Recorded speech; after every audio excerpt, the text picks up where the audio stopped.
Hello guys, a very warm welcome to this video. Let's begin today's class.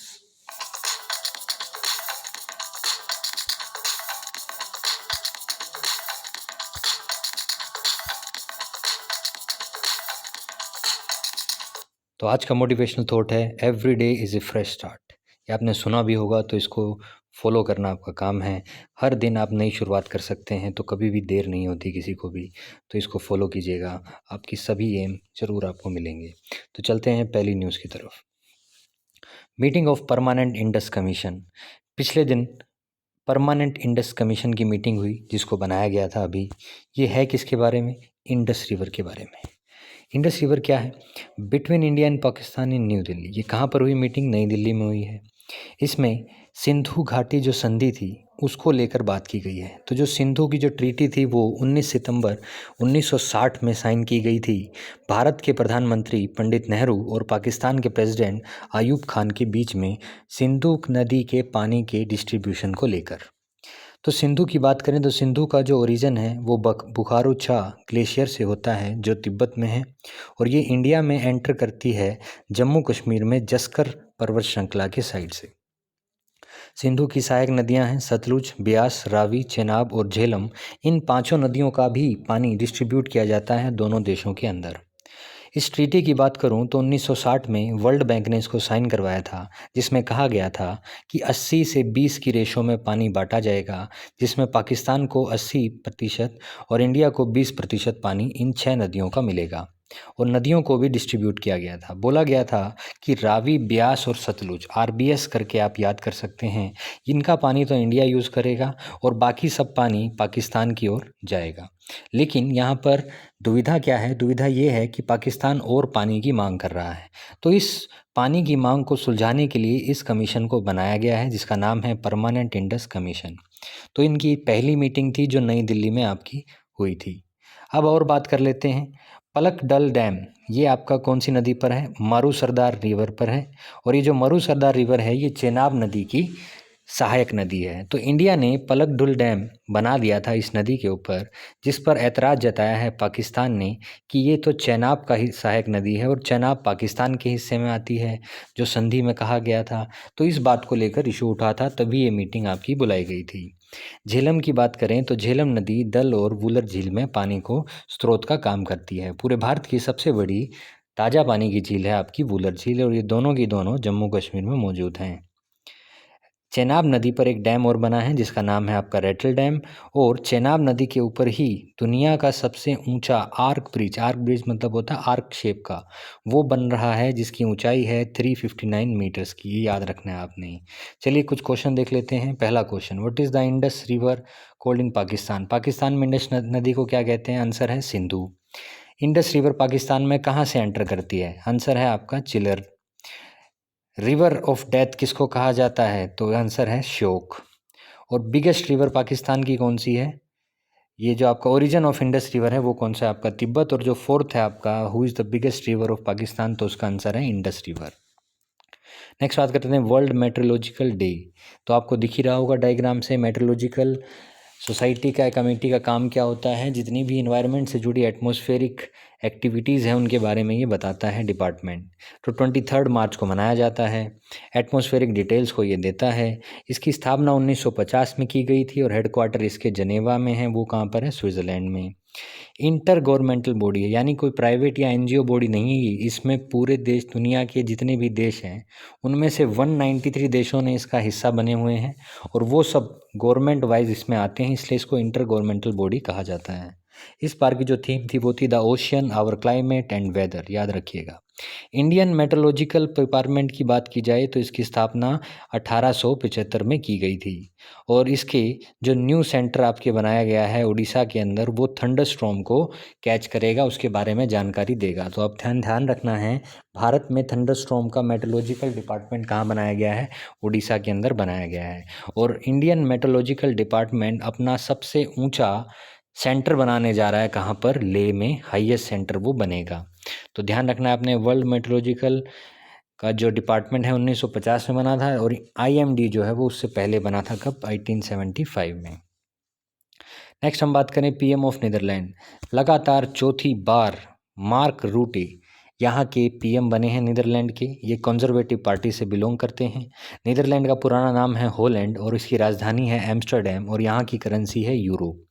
Hague की बात करें जो Netherlands के अंदर एक शहर पड़ता है, यहाँ पर दो चीज़ों के हेडक्वार्टर हैं, एक तो ICJ international court of justice और एक international court of criminal ICC. तो आईसीजे की बात करें तो यहाँ पे 15 जज बैठते हैं और इन 15 जजों का कार्यकाल 9 सालों का होता है। तो भारत की तरफ से कोई हैं अभी? यस, भारत की तरफ से अभी दलबीर भंडारी जी यहाँ पर जज मौजूद हैं। ओल्डेस्ट स्टॉक एक्सचेंज, जैसे भारत के अंदर होते हैं स्टॉक एक्सचेंज, मुंबई वाला जो है सबसे पुराना, इसी तरह पूरी दुनिया में सबसे पुराना जो ओल्डेस्ट स्टॉक एक्सचेंज है वो नीदरलैंड का ही है और वो एम्स्टर्डम में बना हुआ है। पूरी दुनिया में सबसे ज़्यादा बाईसाइकिल का यूज़ नीदरलैंड में होता है। नीदरलैंड की उत्तरी दिशा में नॉर्थ साइड में डेनमार्क देश पड़ता है और डेनमार्क से जुड़ी एक न्यूज़ मैंने पिछले करंट अफेयर में बताई थी कि यहाँ पर डेनिश रेड क्रॉस ने एक सोसाइटी है ये वहाँ पर स्टार्ट किया है वोल्केनो बॉन्ड। वोल्केनो बॉन्ड्स क्या होते हैं? देखिए, डेनमार्क में जितने भी वोल्केनो के इलाके में रहने वाले लोग हैं, अगर वोल्केनो इरप्ट होता है, फटता है, तो कोई नुकसान उनके घरों को अगर पहुंचता है तो वोल्केनो बॉन्ड्स उन्हें दिए जाएंगे, जिसके तहत उन्हें पैसा दिया जाएगा अपना घर शिफ्ट करने के लिए। तो पूरी दुनिया में पहली बार वोल्केनो बॉन्ड किसने स्टार्ट किया है? डेनमार्क ने, जो कि नीदरलैंड के नॉर्थ में पड़ता है। नेक्स्ट बात करते हैं नासा की। नासा का 14वां एडमिनिस्ट्रेशन बनाया गया है और उनका नाम है आपका बिल नेल्सन। ये आपको फ़ोटो दिख रही होगी। इसको अपॉइंट किया गया है प्रेसिडेंट के द्वारा। नासा की बात करें तो इसका गठन 1958 में हुआ था। इसकी फुल फॉर्म है national aeronautics and space administration. Headquarter कहाँ पर है? वॉशिंगटन डीसी में। न्यू बिल्डिंग, नासा की जो बिल्डिंग है वॉशिंगटन डीसी में, इसका नया नाम रख दिया गया है। वो न्यू नेम क्या है आपका? मैरी डब्ल्यू जैक्सन के नाम पर रखा गया है। इंपॉर्टेंट क्वेश्चन है, ध्यान रखिएगा। इसरो की बात करें, भारत की भी स्पेस एजेंसी है, तो इसके हेडक्वार्टर बेंगलुरु में है। बेंगलुरु को स्पेस सिटी कहा जाता है और इसकी गठन 1969 में विक्रम भाई के द्वारा की गई थी। टेस्ला यूनिट की बात करें तो वो बेंगलुरु में बनने जा रही है। टेस्ला क्या है? ये एक इलेक्ट्रॉनिक इक्विपमेंट्स की कंपनी है जो ई कार्स बनाएगी बेंगलुरु में, जो लिथियम बैटरीज पर वर्क करेंगी। टेस्ला के मालिक इलॉन मस्क हैं, जो कि दुनिया के सबसे अमीर आदमी हैं, और उन्हीं की एक कंपनी है स्पेस एक्स, जो अंतरिक्ष में अपने स्पेस मिशंस को चलाती है। तो स्पेस एक्स ने हाल फिलहाल के दिनों में इसरो का एक रिकॉर्ड तोड़ दिया था। इसरो का रिकॉर्ड था 104 सैटेलाइट भेजने का 2017 में, लेकिन स्पेस एक्स ने हाल फिलहाल में 143 सैटेलाइट्स को लॉन्च किया है उनके रॉकेट के द्वारा। उनका रॉकेट है फाल्कन रॉकेट। नेक्स्ट हम बात करें, गगनयान एस्ट्रोनॉट को ट्रेन करके वापस आ चुके हैं रशिया से। गगनयान में क्या था? 4 पायलट्स को ट्रेन किया गया है जो आपके मार्स पर भेजे जाएंगे भारत की तरफ से, और ये मार्स से ट्रेनिंग लेकर आए हैं, इसे रशिया से ट्रेनिंग लेकर आए हैं। तो गगनयान पे इनको भेजा जाएगा। और यहाँ पे बात की जाए, जो इस मिशन के लिए डॉक्टर हैं उनकी ट्रेनिंग कहाँ से होगी? फ्रांस से होगी, तो ध्यान रखना। नेक्स्ट हम बात करें, गगनयान का जो पहला ट्रायल है वो हाफ ह्यूमैनॉइड के साथ किया जाएगा, यानी कि एक मनुष्य का पुतला बनाकर भेजा जाएगा इसरो की तरफ से 2021 में। पहले की जो तारीख थी आपकी गगनयान मिशन की वो 2022 की थी, लेकिन कोरोना के चलते इसको 2023 तक शिफ्ट किया जा सकता है।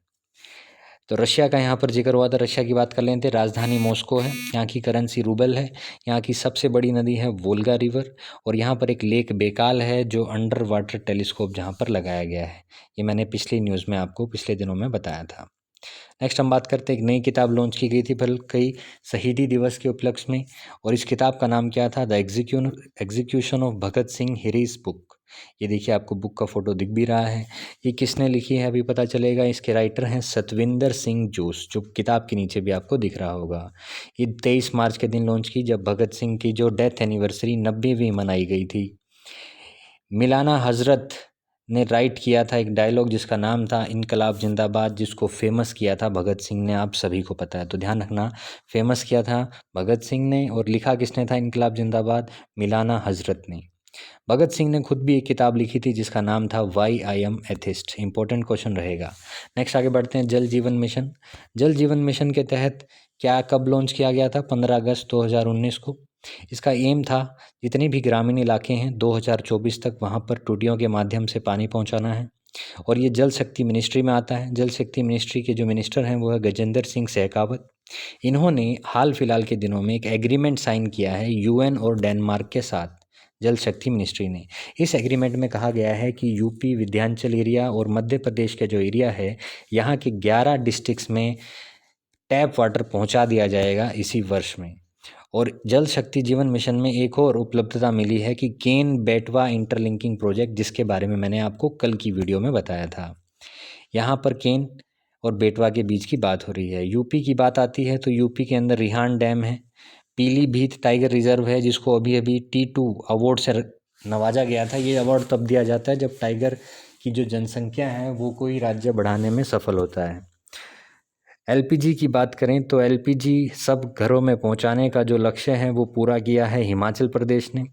हर घर जल पहुंचाने का जो एम था वो गोवा ने सबसे पहले पूरा किया है। और हर घर फाइबर पहुंचाने का जो सपना है वो सबसे पहले बिहार ने पूरा किया है। तो ये 3 क्वेश्चन बहुत इंपॉर्टेंट है, ध्यान दीजिएगा। नेक्स्ट हम बात करते हैं standing external advisory committee. RBI ने हाल फिलहाल में ये कमेटी का गठन किया है। इस कमेटी के जो चेयरपर्सन हैं वो हैं सयामाला गोपीनाथन। ये कौन है? ये आरबीआई की पूर्व डिप्टी गवर्नर हैं। ठीक, इनका इस कमेटी का कार्य होगा कि ये चेक करेगी कि जितने भी भारत के अंदर छोटे और लघु, जितने भी मीडियम साइज़ बैंक हैं, क्या वो आरबीआई नॉर्म्स को मान रहे हैं, फॉलो कर रहे हैं या नहीं कर रहे हैं। तो ये 5 मेंबर की कमेटी है, इसका 3 साल के टर्म के लिए बनाया गया है। आरबीआई की बात करें तो हेडक्वार्टर मुंबई में है। इसके वर्तमान में जो गवर्नर हैं वो 25th हैं, जिनका नाम है शक्तिकांत दास। और आरबीआई का गठन 1934 अधिनियम के तहत हुआ था और आरबीआई 1935 में बना था और सबसे पहले कलकत्ता के अंदर ये बना था।